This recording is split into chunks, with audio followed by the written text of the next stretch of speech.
A few years ago, I thought an emergency fund meant blindly saving 6 months of expenses because that's what every financial guru preaches. But after my wife and I built our emergency fund from scratch, paid off over $215,000 in debt, and really dove deep into how the wealthy actually protect their money, I realized the 6 month rule isn't just outdated, it can actually be dangerous for a lot of people.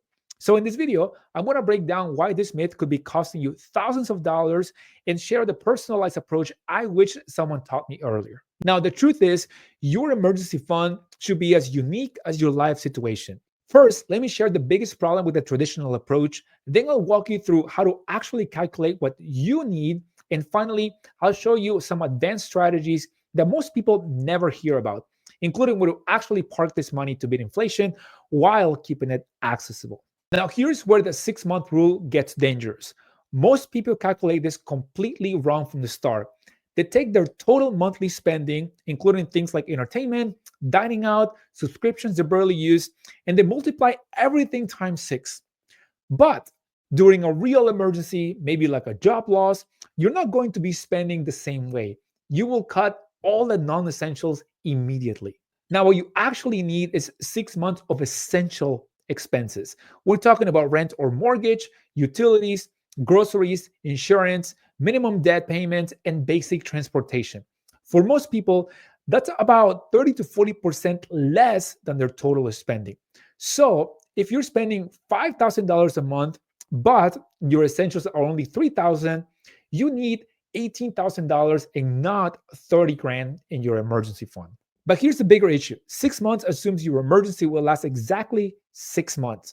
But what if you lose your job and you find a new one a month later? At this point, you've been sitting on money that could have been growing and building your wealth.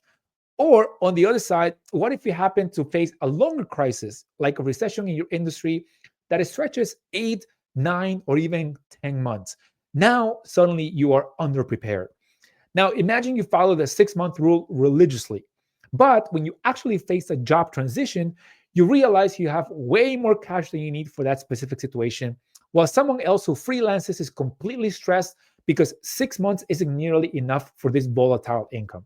Now, the wealthy don't think in terms of 6 months. They think in terms of risk management and opportunity cost. They ask, what's the minimum I need to feel secure? And how do I optimize everything above that minimum? So, now here's how to calculate your actual emergency fund need. Let me walk you through the system I personally use now, and it's way more accurate than the old rule. Now, first, you're gonna calculate your true essential monthly expenses. I'm talking about the absolute bare minimum you need to survive: housing, basic utilities, groceries, insurance, transportation, and as applicable, minimum debt payments. For now, we are going to be skipping the Netflix, the gym memberships, and eating out. During a real emergency, these are the first things to go. But now, here's where it gets personal. You need to factor in your own unique risk level. Start with 3 months of essential expenses as your baseline. Then we're going to be adding 1 month for each major risk factor, like single income household, kids, health issues, job in declining industry, or if you're over 50. So, for example, a freelance photographer with 2 kids might need the baseline of 3 months plus an additional freelance photographer, volatile industry, plus 2 kids, another 3 months, so a total of 6 months. A dual income couple with stable government jobs might only need 3 months. Now, the key insight that changed everything for me was understanding the difference between spending shocks and income shocks. Spending shock is when you get hit with a big unexpected expense. Maybe it is a $3,000 car repair or medical bill. Now, an income shock, on the other hand, is when your paycheck stops coming in. Now, for spending shocks, you might only need about $1,000 to $5,000 immediately available. But for income shocks, you need months of coverage. This is why I actually think it's a great idea to have a two-tier system, which brings me to the advanced strategy that most people never hear about. Now, here's where it gets really practical, because instead of putting everything in one boring savings account at Bank of America earning 0.5%, I use what I call the layered approach. Now, tier one is your immediate access fund, about 1 month of essential expenses in a high yield savings account. This will cover spending shocks and gives you instant peace of mind. I personally use accounts that are earning in the high threes, around fours right now, which is way better than what the big banks are offering out there. Now, tier two, on the other hand, it's going to be a little bit more extended coverage. This is going to be the remaining months of your emergency fund in a slightly higher yield options, like maybe it is a money market account or short term CDs. Now, these types of funds may take a day or two to access, depending on the type of CD that you get, but they earn more and you probably won't need them instantly anyways. Now, this approach can save you thousands of dollars as opposed to just letting everything sit in a regular savings account. Now, if you got 20 grand in an emergency fund, the difference between earning 0.5% and 4%, it's about $700 per year. And that over time adds up very quick. But here's what most people mess up. They either keep too much in a low yield account or they get too aggressive and they put emergency funds in stocks or crypto. That's crazy. Your emergency fund has one job: to be there when you need it. Growth is secondary to accessibility and security at this point. Now, let me share with you the two biggest mistakes I see people making because both can seriously hurt your financial future. Mistake number one is not having enough coverage. Like imagine being in a situation where you got $1,000 and you're trying to cover 6 months of expenses when you lose your job. That's absolutely horrible. I hope that you never go through that. But you're going to end up using credit cards. You're going to end up borrowing from retirement accounts, or worse, borrowing from family and friends. And the stress and financial damage from being underprotective is massive. But the other mistake might be even worse, which is when you hoard a lot of cash. These are the people, and I've seen this, who are sitting on $100,000 or more in savings accounts just in case. Hey, look, I get it. Having the security feeling is extremely important, but you're getting crushed by inflation and opportunity cost. Right now, with inflation running around 3%, that $100,000 that you may have in your account loses about $3,000 in purchasing power every single year if you're not doing anything with it. Plus, you're missing out on investment growth. Even conservative investors should be earning 6 to 8% annually over the long term. If you have 50 grand of excess cash, that's $3,000 to $4,000 in missed returns annually.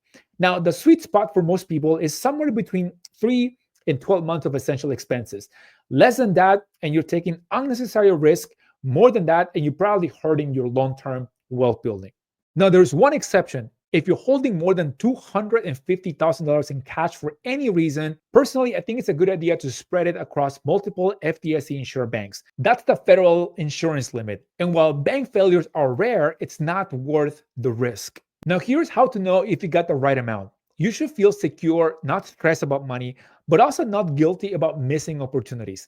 If you're lying awake at night worrying about unexpected expenses, you probably need just a little more.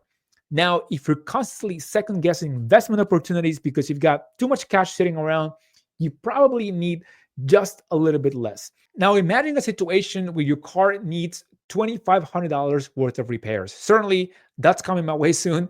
And instead of stressing about it, you're going to feel nothing. You're just going to be like, oh, it's just a minor inconvenience. And you're going to be able to pay for your emergency fund and you're going to move on with life. That's the feeling that you're aiming for. So here's what I want you to do after watching this video. First, you're going to calculate your actual essential monthly expenses, not your total spending, but the true necessities. Then you're going to multiply that by your risk factor. If you're not sure, start with 3 months and then adjust from there.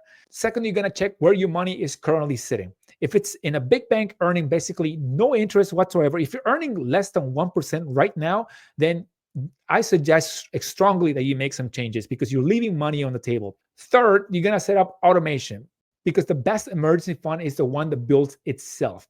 Set up automatic transfers so you're consistently building towards your target without having to think about it. And finally, review this annually because your life will change. Your expenses will change. Your risk profile changes. What made sense when you were single might not work now that you have kids. What worked in your 20s might not work now that you're in your 40s. In fact, I almost guarantee it. The goal isn't to follow some general one-size-fits-all rule. The goal is to build a safety net that actually fits your life, reduces your stress, and lets you sleep well at night while still building your long-term wealth. Now, remember that financial security isn't about having the most money in savings. It's about having the right amount in the right places so you can live your life with confidence and purpose. The wealthy understand this. They don't follow blanket rules, they optimize for their specific situation. So let me know in the comments what's your current emergency fund situation and what's your biggest concern about getting it right. Thank you guys for being here. Like this video, subscribe. And if you want to learn more about high yield savings accounts, watch this playlist over here. Peace.